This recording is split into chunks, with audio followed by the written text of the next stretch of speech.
Eu sou Clóvis Francisco do Nascimento Filho, engenheiro civil e sanitarista, presidente da Federação Interestadual de Sindicatos de Engenheiros, a FICENGE.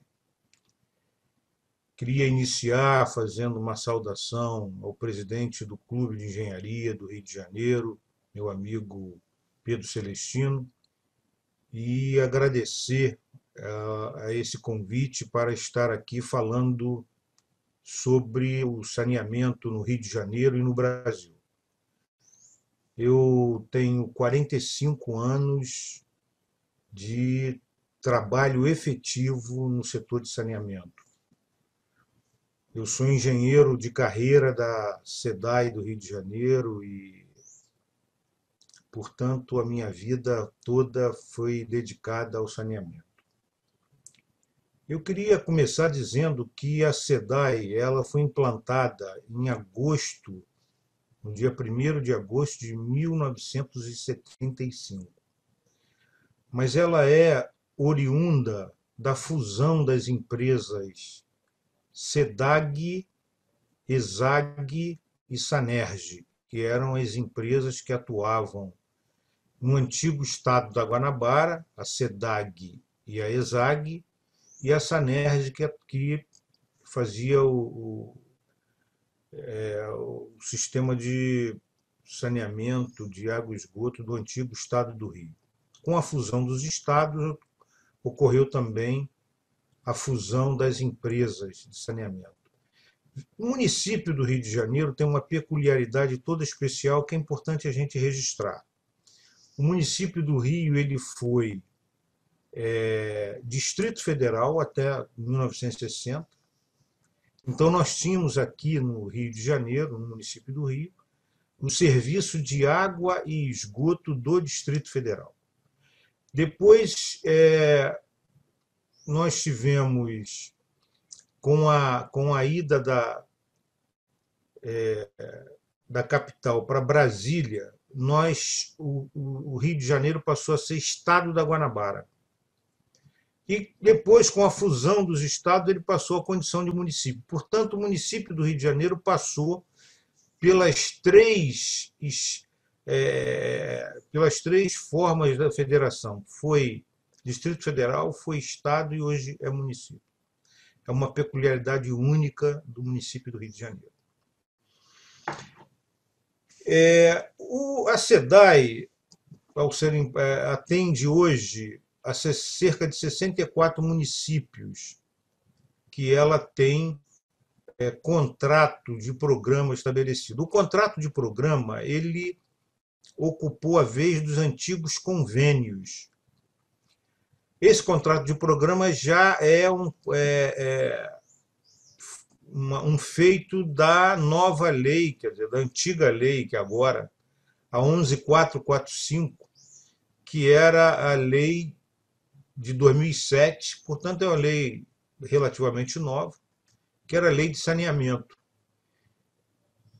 E a gente até entende que essa nova lei que está agora em vigor, aí, a 14.026, ela representa um retrocesso.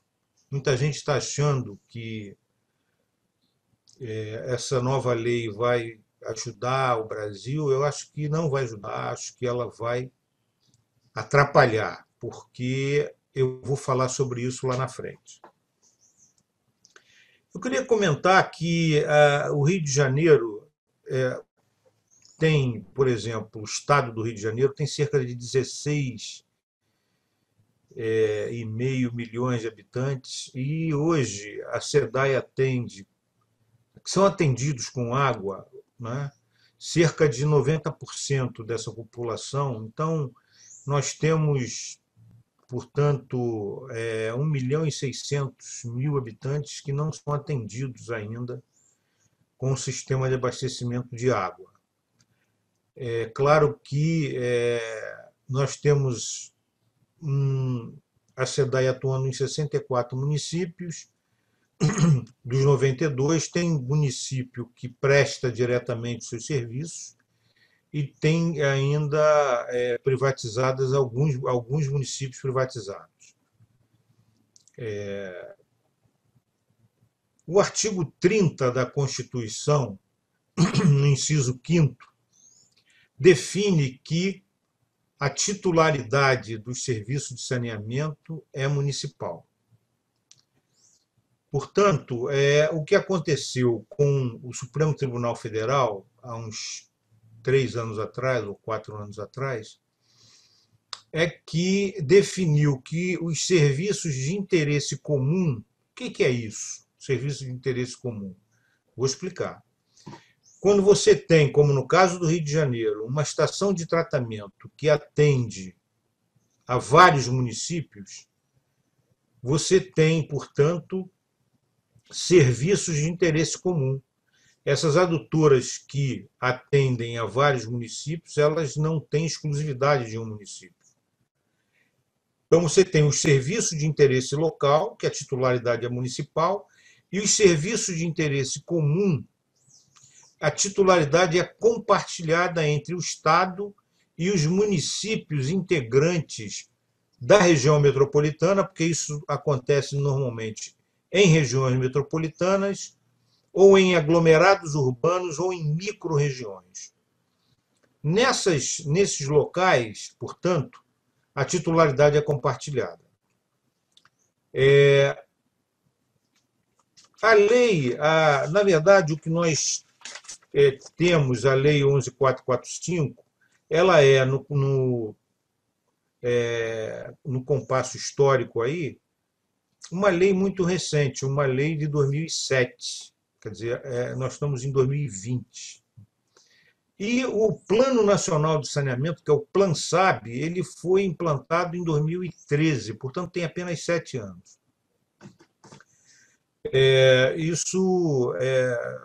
Se a gente tivesse, ao invés de ficar procurando trabalhar uma nova lei, tivéssemos trabalhado a implementação do PLANSAB, a gente estaria ganhando aí tempo para poder atender a população do Brasil.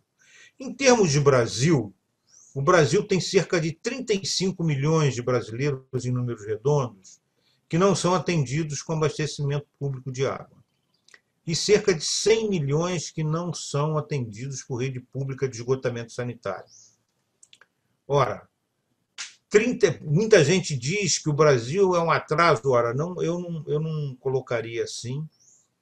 Eu diria que você, numa população de 210 milhões, 212 milhões de habitantes, você não está atendido ainda 35 milhões, olha que o caminho percorrido já foi muito grande. Não é? É claro que nós temos que buscar a universalização, que esse é o nosso papel enquanto sanitarista. E nós vamos continuar trabalhando nessa perspectiva. Mas dizer que o Brasil está atrasado, que o Brasil não sei o quê, não é verdade, eu discordo disso. Nós temos trabalhado arduamente em que pese todas as dificuldades, né, apresentadas por sucessivos governos anteriores que queriam a privatização. Quando se coloca a história da privatização, você normalmente tem uma paralisação da oferta de recursos, e aí a situação fica muito ruim, porque os investimentos são paralisados e você não consegue avançar com as obras. É importante a gente registrar que o Brasil vinha num processo muito grande de obras, de investimento em saneamento direto através do PAC, né, do Programa de Aceleração do Crescimento, e que tinha uma disponibilidade de recursos e tinha contratos firmados com vários estados da Federação Brasileira. Mas com o golpe de 2016, e que, aliás, hoje, 31 de agosto, está fazendo exatamente 4 anos desse golpe, a presidenta Dilma foi apiada do poder, uma presidente legitimamente eleita, e que foi atribuída a ela crime de responsabilidade por pedaladas fiscais. Uma vergonha para o Brasil. Dilma é uma presidente, foi uma presidente honesta, uma presidente que vinha buscando trabalhar pelo Brasil. E todo o processo de impeachment dela é conhecido de todo mundo. Nós temos hoje um dos deputados preso, Eduardo Cunha, que é muito conhecido dos cariocas e fluminenses. Portanto, ele era o presidente da Câmara e ele que foi o autor desse impeachment. Não vou ficar aqui perdendo meu tempo com isso. Mas o Temer, logo que assume a presidência da República, ele emite a medida provisória 844, que propunha a privatização do setor de saneamento brasileiro. Essa medida provisória acabou arquivada por decurso de prazo e imediatamente eles, ainda no governo Temer, no governo golpista, ele emite a medida 868, que é a mesma medida 844, com pequenas mudanças para não repeti-la integralmente. Fizeram um adendo aqui, outro adendo acolá, mas era na íntegra a mesma medida 844, mas essa medida provisória também foi arquivada. Ora, o que fizeram aí já no início de 2019, já com o governo Bolsonaro eleito e empossado? O senador Tasso Gereissati, atendendo uma solicitação do governo Bolsonaro, trabalha uma lei no Senado que foi o PL 3261, que foi aprovado no Senado, encaminhado à Câmara dos Deputados e debatido amplamente na Câmara dos Deputados, que acabou o governo, através do ministro Paulo Guedes, encaminhando o PL 4162. Esse PL ele tem origem no Executivo e, por essa razão, facilitaria uma série de coisas que eles estavam querendo implementar, não é? Portanto, eles apensaram todos os projetos que estavam em tramitação na Câmara, inclusive o 3162, e o projeto 4162, o outro é o 3261. O projeto 4162 passou a ser a pedra de toque. Foi aprovado na Câmara dos Deputados, foi remetido ao Senado, foi aprovado no Senado, e essa aprovação no Senado ela se deu mediante alguns acordos.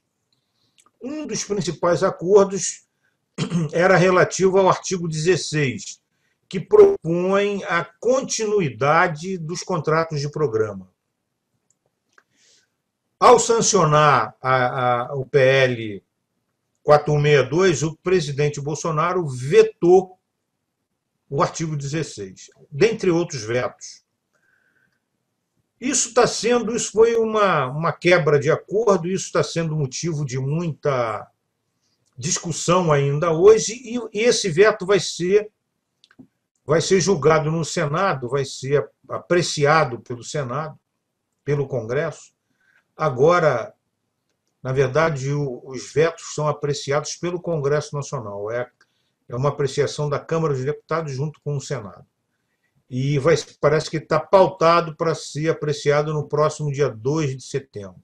E tem muita chance de ser derrubado esse veto, por conta do acordo que foi estabelecido.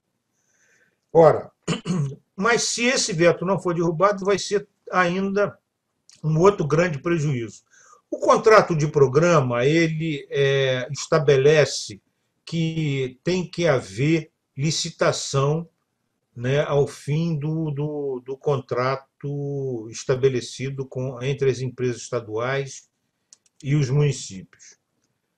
E o contrato de programa diz que é dispensada a licitação quando esse contrato for celebrado entre dois entes públicos. Portanto, uma empresa estadual, que é um ente público, e o município, que é outro ente público, não precisa haver licitação, é dispensada a licitação. Eles estão querendo derrubar isso, né, para que haja a obrigatoriedade da licitação.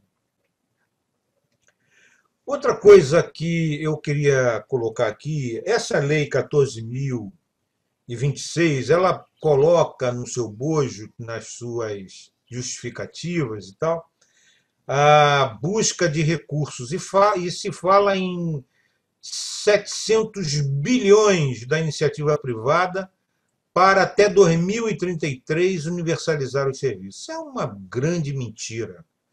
Por ocasião do PAC, recursos públicos foram disponibilizados para as empresas privadas brasileiras que tem no Rio, em São Paulo, em vários lugares, Manaus, Tocantins. Sabe quanto que eles utilizaram desses recursos? Zero, porque são recursos financiados. Eles querem recursos de transferência voluntária, querem recurso a fundo perdido. Né? Ora, sim é fácil, sim é muito bom. Então, eu não acredito, pelo histórico que está colocado, que a iniciativa privada vai trazer dinheiro novo para o setor de saneamento. Aliás, não foi assim no metrô, não foi assim na rede ferroviária. Em canto nenhum eles trouxeram dinheiro novo. Né? É tudo dinheiro público. Para colocar 1 metro de trilho no metrô só com recurso público. Portanto, eu não acredito, isso para mim é uma grande falácia.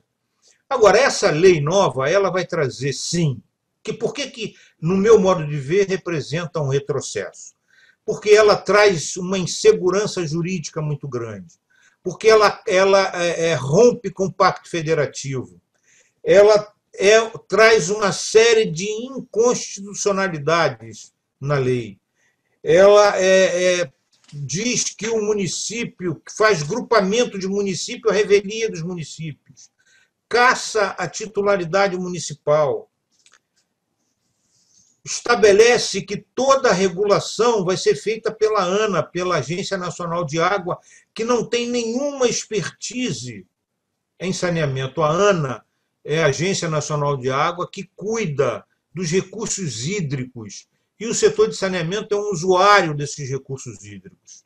Portanto, a ANA pode ter expertise? Pode, claro. Depois de um gap de tempo grande, vai representar um atraso muito grande nas questões de regulação, mas ela pode chegar lá na frente e conseguir, por exemplo, amealhar expertise também na área de regulação. Mas isso vai representar um atraso, porque ela não tem hoje nenhuma expertise na área de regulação.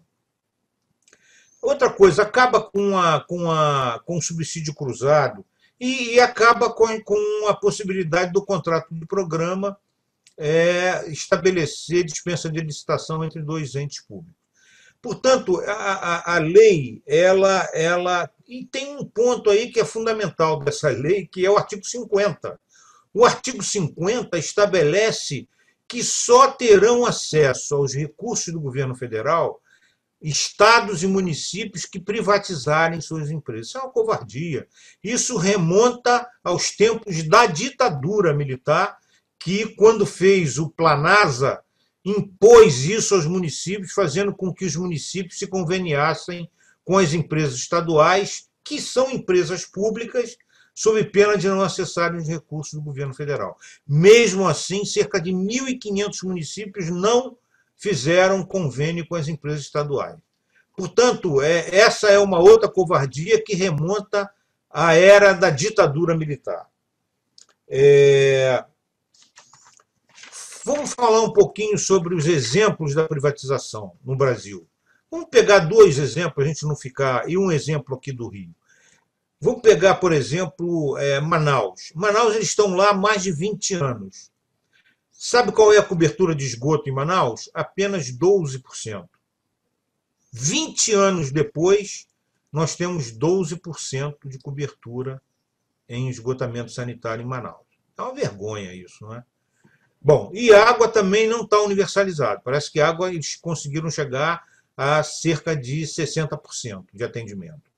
Não é? E em Tocantins tem uma outra questão. O estado de Tocantins também privatizou, né, a Saneatins, e hoje a BRK, que é a empresa privada responsável pelo saneamento no estado de Tocantins, com mais de 10 anos já, cerca de 15 anos de privatização, o único feito deles digno de registro foi a devolução para o Estado de cerca de 78 municípios que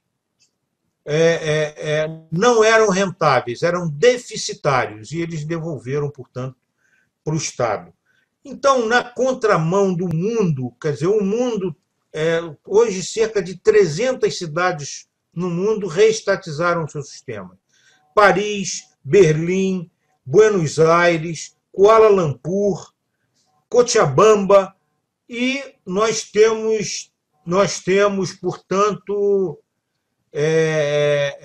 que observar o que aconteceu com essas cidades para eles reestatizarem. É claro que os contratos não foram cumpridos, a população pobre continuou sem água, as tarifas aumentaram. Portanto, nós vamos trazer para o Brasil, e os privatistas empedernidos dizem que vai ser uma solução, vai ser uma novidade, vai ser um avanço. Para mim, nada disso é verdade. Isso, para mim, vai ser um grande retrocesso. E outra coisa é o sofisma de dizer, não, não vai privatizar, vão fazer apenas concessões. Isso é um grande sofisma, porque, na verdade, eles vão privatizar sim, porque quando você entrega a gestão dos serviços de saneamento para uma empresa privada, se isso não é privatizar, é o quê? Né? Bom, no caso do Rio de Janeiro, nós temos aqui, eu até vou procurar fazer com que a Assembleia Legislativa promova uma comissão parlamentar para apurar a situação desses municípios que foram privatizados e que já estão com um tempo grande de privatização, para saber como é que estão os serviços de saneamento nesses municípios. Eu vou trabalhar nesse sentido, vou colocar isso na minha agenda. Né? Agora, nós estamos assistindo, o Rio de Janeiro estava passando por um momento extremamente difícil, não é, financeiro, com dívidas de toda ordem, e passaram a dever até o funcionalismo público. Ainda no governo Pezão, fizeram um acordo com o governo federal e pediram um empréstimo, dando como garantia a SEDAI. Portanto, esse empréstimo ele vence agora em setembro, e, paralelamente a isso, eles entregaram para o BNDES a modelagem da SEDAI. E o BNDES, fazendo já um trabalho à luz da nova lei de saneamento, que ainda não estava aprovada, mas eles já conheciam, cometem barbaridades. No caso do Rio de Janeiro, eles não fatiaram, eles resolveram fatiar o município do Rio, a revelia do município. Não pediram autorização municipal, nem conseguiram uma lei municipal autorizativa para isso. E fatiaram o município. Fizeram grupamentos com outros municípios, mas fatiando o município do Rio. Por quê? Porque o município do Rio, na SEDAI, ele tem, por exemplo, um impacto de 80% na arrecadação da SEDAI. Tudo que a SEDAI arrecada, 80% ela arrecada no município do Rio de Janeiro. Portanto, o município do Rio tem um papel fundamental nesse processo. E o prefeito do Rio já disse não à privatização da SEDAI, entrou, inclusive, com uma ação judicial. Portanto, a modelagem do BNDES comete várias outras imperfeições. Elas, por exemplo, colocam a possibilidade de captação de esgoto em tempo seco. Isso é para ser discutido. Existe, por exemplo, um posicionamento muito duro da academia brasileira, das universidades, que defendem o separador absoluto. Muita gente fala que o Brasil também está atrasado, e está realmente, no que concerne ao esgotamento sanitário. nós temos cerca de 100 milhões de brasileiros que não têm acesso às redes públicas de esgotamento sanitário, mas eu queria lembrar aqui o seguinte: do ponto de vista das soluções individuais, o povo brasileiro é muito criativo, não é? E cada um na sua dentro das suas possibilidades, eles deram uma solução para o esgoto da sua casa, não é? Hoje nós temos, portanto, isso que o BNDES está querendo colocar como captação de tempo seco como uma solução, a população brasileira já usa isso fartamente. É claro que de modo empírico e que precisa ser melhorado, sem dúvida alguma. Agora, normalmente, você vai, por exemplo, para os rincões do Brasil, você tem solução individual. Fossa sumidouro, fossa filtro e galerias de águas pluviais, isso tudo são soluções individuais dadas por cada morador para resolver o problema do esgoto da sua residência. Portanto, isso vai ser também pode se configurar num grande problema no futuro. Pois bem, vocês imaginem um morador de São Gonçalo, um morador da Baixada Fluminense, que luta com dificuldades para colocar a comida na casa, na mesa da sua família, você chegar e dizer para essa família que está com o esgoto da sua casa, uma fossa filtro e ligado o efluente numa galeria de águas pluviais que vai poluir o rio, mas você vai chegar para esse chefe de família e dizer para ele: olha, nós vamos colocar aqui uma rede de esgoto separador absoluto e a sua conta de água vai dobrar. Vai ser uma negociação difícil. Para quem luta com dificuldades, vai ser uma negociação extremamente difícil, porque o sujeito está com a solução do problema dele resolvido. O Estado quer resolver o problema do meio ambiente, vai resolver, mas vai ter que arcar, vai ter que subsidiar os moradores, inclusive os moradores mais pobres do estado do Rio de Janeiro. Por fim, eu queria dizer que o governador do Rio de Janeiro acabou de ser afastado por suspeita de corrupção, por envolvimento com corrupção no seu governo aí na área de saúde. Creio que a privatização da SEDAI não vai ocorrer esse ano. Ano que vem vai ser outra disputa. Mas com todo esse cenário, com toda a eleição municipal, com o estabelecimento das novas correlações de força, não sei o que vai acontecer, mas a luta vai ser muito grande e nós, que somos contra a privatização do setor de saneamento brasileiro, vamos continuar lutando para impedir que esses serviços sejam privatizados. Por quê? Porque água é saúde, água é vida e, portanto, não a privatização, água não é mercadoria e vamos, com uma SEDAI pública, indivisível, e não vamos permitir que ela seja privatizada. Muito obrigado.